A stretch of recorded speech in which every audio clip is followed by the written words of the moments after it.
नमस्कार दोस्तों, कैसे हैं आप सब। आप सभी के लिए यूपीपीएससी के द्वारा आरओ एआरओ का एग्जाम कराया जा रहा है। आप सभी को जैसा कि पता है, इसके लिए सबसे अच्छा बुक माना जाता है घटना चक्र की। दोस्तों, यह घटना चक्र हर एग्जाम के लिए इंपॉर्टेंट है। पीसीएस, यूपीपीसीएस, किसी भी state PCS, UPSC, RO ARO, हर एग्जाम के लिए। तो दोस्तों, हमारा एक छोटा सा कोशिश है कि आरओ एआरओ एग्जाम के लिए आप सभी के लिए घटना चक्र का इंपॉर्टेंट से इंपॉर्टेंट क्वेश्चन लाया जाए। तो दोस्तों, इसी सिलसिले में ये छोटा सा सीरीज आप सभी के लिए। दोस्तों, इस वीडियो को जरूर अपने दोस्तों के साथ शेयर करना और खुद भी इसका लाभ उठाना। जय हिंद। स्वागत है आप सभी का नालंदा यूनिवर्स 77 पर। कैसे हैं आप सब। आज मैं बात करने वाला हूं मॉडर्न हिस्ट्री यानी कि आधुनिक भारत के इतिहास के बारे में। और आपने हमारी पिछली वीडियो को बहुत प्यार दिया, उसके लिए आप सभी को धन्यवाद। तो चलिए शुरू करेंगे आज का ये वीडियो बिना ज़्यादा कुछ इधर उधर की बातें किए हुए। पहला सवाल है आप सभी के सामने कि प्रथम अखिल भारतीय समाजवादी युवा कांग्रेस का सभापति कौन था। यहाँ पर ध्यान देने वाली बात क्या है। यहाँ पर ध्यान देने वाली बात है इस शब्द पर, प्रथम पर। तो जब ऐसे शब्द का प्रयोग किया जाए तो आप लोग एकदम ठहर जाइए, रुक जाइए, आराम से पढ़िए। यहाँ पे पूछा गया प्रथम अखिल भारतीय समाजवादी युवा कांग्रेस का सभापति कौन था। यहाँ पर देखिए पहले सामने दो नाम हैं, जैसे कि ए में है सुभाष चंद्र बोस, दूसरे में है आचार्य नरेंद्र देव, और अगला दो नाम और है जैसे कि जवाहरलाल नेहरू जी और जीवी कृपलानी। फिलहाल इसका उत्तर अगर हम बात करें तो सही उत्तर होगा सी, जवाहरलाल नेहरू। यानी कि आपने क्या समझा, जवाहरलाल नेहरू जी जो थे वो प्रथम अखिल भारतीय समाजवादी युवा कांग्रेस के सभापति थे। अब इसका थोड़ा इसके बारे में जानकारी ले लें अगर हम, तो प्रथम अखिल भारतीय समाजवादी युवा कांग्रेस जो है कलकत्ता यानी कि जो इस समय कोलकाता कहलाता है, 27 दिसंबर 1928 को हुआ था, संपन्न हुआ था। कब हुआ था, एक मिनट, 27 दिसंबर 1928। ठीक है, समझ में आया। और इसके अध्यक्ष पंडित जवाहरलाल नेहरू है, अभी हम लोगों ने बताया। आगे बढ़ते हैं अगले सवाल पर। 1 मिनट। इस सीरीज में बहुत अच्छा सवाल होगा, ध्यान देना। अलीपुर सेंट्रल जेल स्थित है, कहां स्थित है। सही उत्तर होगा बी, कोलकाता में। अलीपुर सेंट्रल जेल कहां स्थित है, कोलकाता में। ठीक है, आगे बात करें। ऑपरेशन पोलो किससे जुड़ा हुआ है। यहां पर चार नाम है। पहला है भारत छोड़ो आंदोलन, दूसरा है शवने अवज्ञा आंदोलन, तीसरा है जूनागढ़ राज्य में सैनिक कार्रवाई से, और चौथा है हैदराबाद राज्य में सैनिक कार्रवाई से। दोस्तों, इसका जो सही उत्तर होगा वो है डी यानी कि हैदराबाद राज्य में सैनिक कार्रवाई से। बात यह है दोस्तों, जो हैदराबाद रियासत था, चलिए हम लोग आगे बात करेंगे आने वाले वीडियोस में, जब मैं हिस्ट्री आप सभी को पढ़ाऊंगा। तो जब ये कहानी था कि जिसको पाकिस्तान में जाना है पाकिस्तान में रहे, इंडिया में जाना है इंडिया रहे, तो ऐसे तीन रास्ते जो अपने आप को एकदम बोले थे कि मैं कहीं नहीं जाऊंगा, मैं अपना स्टेट अपने पास रखूंगा। उनमें से हैदराबाद एक था और उसमें से एक जूनागढ़ भी था। फिलहाल हैदराबाद जो है इसके लिए ऑपरेशन पोलो इस्तेमाल किया गया था। इसमें क्या हुआ कि हैदराबाद रियासत में सैनिक कार्रवाई के दौरान ऑपरेशन पोलो चलाया गया था। यह ऑपरेशन 13 से लेकर 28 सितंबर 1948 के मध्य में चलाया गया था। कब चलाया गया था, 13 से 18 सितंबर 1948 को। क्यों चलाया गया था कि वो लोग अपने आप को स्वतंत्र के रूप में रख रहे थे, तो उनको इस ऑपरेशन के तहत भारत में शामिल किया गया था। आगे बात करें अगले सवाल पर। तो कभी पूछा जाए ऑपरेशन पोलो किससे संबंधित है, तो हैदराबाद का नाम आपके जुबान पर आ जाना चाहिए। अब यहां पर क्या पूछा गया, कौन सा सुमेलित नहीं है, यानी कि कौन सा एक दूसरे से संबंधित नहीं है। फिलहाल यहां पे एक कुछ संगठन के नाम है और यहां पे कुछ व्यक्ति के नाम है, तो बता रहा है कौन सा संगठन किस व्यक्ति से संबंधित नहीं है। फिलहाल इसका जो उत्तर है दोस्तों वो है, एक मिनट,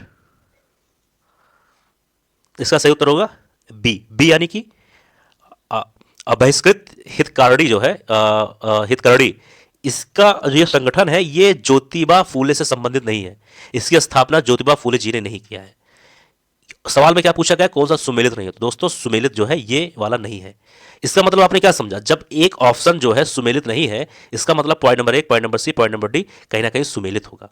अगर कभी भी आने वाले सवालों में ये पूछ लिया जाए यंग बंगाल आंदोलन जो संगठन है ये किसके द्वारा मतलब कह सकते हो कि स्थापना है, फिर इस आंदोलन के इस संगठन के तहत कौन सा व्यक्ति इससे संबंधित है, उत्तर होगा हेनरी, सामने अधिक रहेगा हेनरी विवियन डेरिजियो।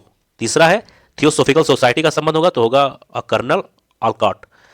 डी है यूनाइटेड इंडियन पेट्रियाटिक एसोसिएशन का संबंध होगा सैयद अहमद खान से। लेकिन सवाल में क्या पूछा गया है, कौन सा सुमेलित नहीं है, तो इसका सही उत्तर होगा बी। तो भाई साहब अगर बी जो है बहिष्कृत हितकारिणी संबंध ज्योतिबा फूले से नहीं है तो आपको जानना चाहिए ना किससे है, तो उसके बारे में सुन लो। बहिष्कृत हितकर्णी सभा की स्थापना जो है बाबा साहब भीमराव रामजी अंबेडकर ने किया था। किसने किया था? बाबा साहब भीमराव रामजी अंबेडकर जी ने किया था, ना कि ज्योतिबा फूले जी ने। तो इस चीज का जानकारी ले लेना आप लोग। समझ में आया? आगे बात करते हैं अगले सवाल पर। यहां पर निम्नलिखित में से कौन सा युग्म सुमेलित नहीं है? सुमेलित मतलब यह हुआ कि कौन सा सही नहीं है, सही मेल नहीं है। तो यहां पर इसका सही उत्तर होगा ऑप्शन नंबर सी। सी यानी कि जनता की योजना का जो संबंध है ये विनोबा भावे से नहीं है, यानी कि इसका जो कह सकते हो स्थापना या फिर जो इसका निर्माण है ये विनोबा भावे जी के द्वारा नहीं किया गया था। तो किसके द्वारा किया गया था इसके बारे में जानते हैं। ध्यान देना, जनता की योजना जो है इंग्लिश में इसको कहेंगे हम पीपुल्स प्लान का मसौदा भारतीय श्रम संघ की ओर से एम.एन. रॉय द्वारा तैयार किया गया था। किसके द्वारा? एम.एन. रॉय के द्वारा, ना कि विनोबा भावे के द्वारा। ठीक है, समझ में आया कि नहीं समझ में आया? अब इसका उत्तर तो मालूम हो गया। उसने पूछा क्या गया था, कौन सा सुमेलित नहीं है, तो मैंने ये बता दिया। लेकिन लाहौर प्रस्ताव अगर कभी पूछा जाए कि ये किससे संबंधित, तो आपको बताना है फजल उल हक। ठीक है, फजल उल हक के द्वारा इसकी कह सकते हो इसकी तैयारी या इससे संबंधित है। पीरपुर रिपोर्ट का संबंध होगा राज मोहम्मद मेहंदी से।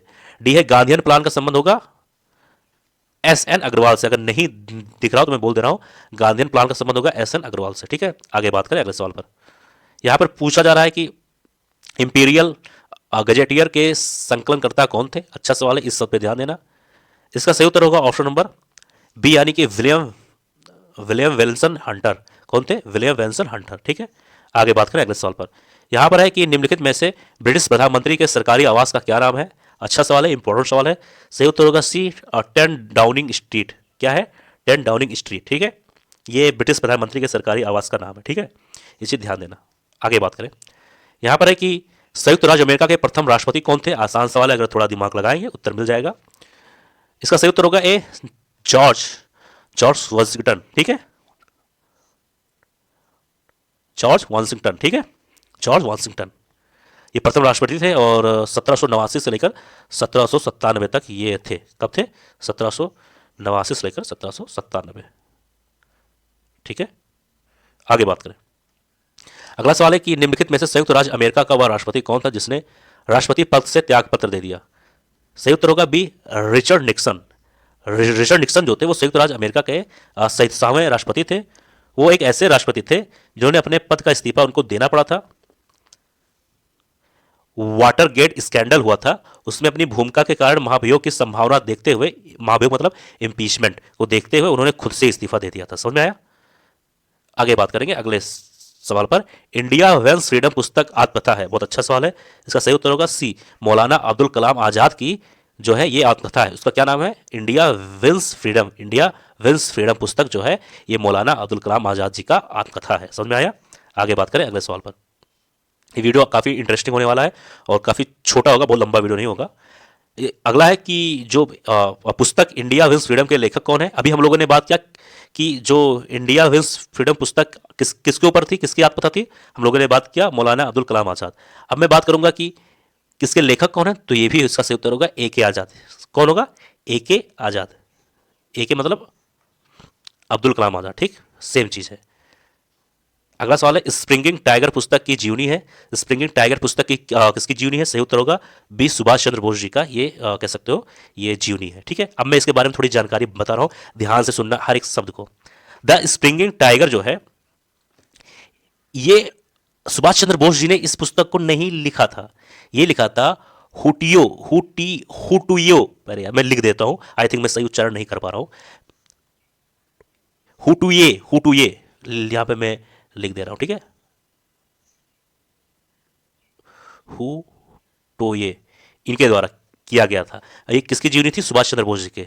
अब आप दिमाग में आ रहा हो कि यार सुभाष चंद्र बोस जी ने भी कोई पुस्तक जरूर लिखा होगा। हाँ लिखा है सर, उसका नाम बता दीजिए। बिल्कुल मैं बता रहा हूं, उसका नाम है the Indian struggle. The Indian struggle जो बुक है वो सुभाष चंद्र बोस जी के द्वारा लिखा गया था। चलिए मैं कुछ और भी आपको बता देता हूं कि और किस ने कौन कौन सी पुस्तक लिखी, कभी भी पूछा जा सकता है। जैसे कि इंडिया डिवाइडेड, ये जो पुस्तक है ये डॉक्टर राजेंद्र प्रसाद जी के द्वारा लिखा गया था। एक पुस्तक और है टूवर्ड्स स्ट्रगल, यह है जयप्रकाश नारायण जी के द्वारा लिखा गया था। एक पुस्तक और है, अभी हम लोगों ने बात किया अब्दुल कलाम आजाद जी के द्वारा, इंडिया विल्स फ्रीडम। ठीक है, आगे बात करें अगले सवाल पर। अगला सवाल है 1809 में राजा राम मोहन राय ने अपनी प्रसिद्ध पुस्तक गिफ्ट टू मोनोथिस्ट निम्नलिखित में से किस भाषा में लिखा। यानी कि आपको मालूम पड़ गया कि गिफ्ट टू मोनोथिस्ट पुस्तक है, किसके द्वारा लिखा गया था, राजा राम मोहन राय के द्वारा लिखा गया था। कब लिखा गया था, 1809 में लिखा गया था। और हम लोगों ने अपनी पिछली वीडियो में राजा राम मोहन जी के बारे में कई सारे सवाल किए हैं, बहुत इंपॉर्टेंट, तो देख लेना अगर आप लोग अपने बिजी जीवन से थोड़ा टाइम निकाल सको कुछ पढ़ने के लिए तो। सही उत्तर इसका होगा सी, यानी फारसी भाषा में। ठीक है, तो ये फारसी भाषा में लिखा गया था, गिफ्ट टू मोनोथिस्ट। इसको अगर हम लोग एक फारसी भाषा में लिखा गया था, इसको एक और नाम से जान सकते हैं, मतलब फारसी भाषा में ही तोहफत उल मुवाहिद्दीन, तोहफत उल मुवाहिद्दीन। समझ में आया दोस्तों? यह था आज का वीडियो। मुझे उम्मीद है वीडियो पसंद आया होगा। कोई दिक्कत, कोई डाउट, कोई परेशानी जरूर कमेंट बॉक्स में लिख दो। मिलते हैं किसी और वीडियो में, तब तक के लिए राम राम, जय हिंद, बाय बाय।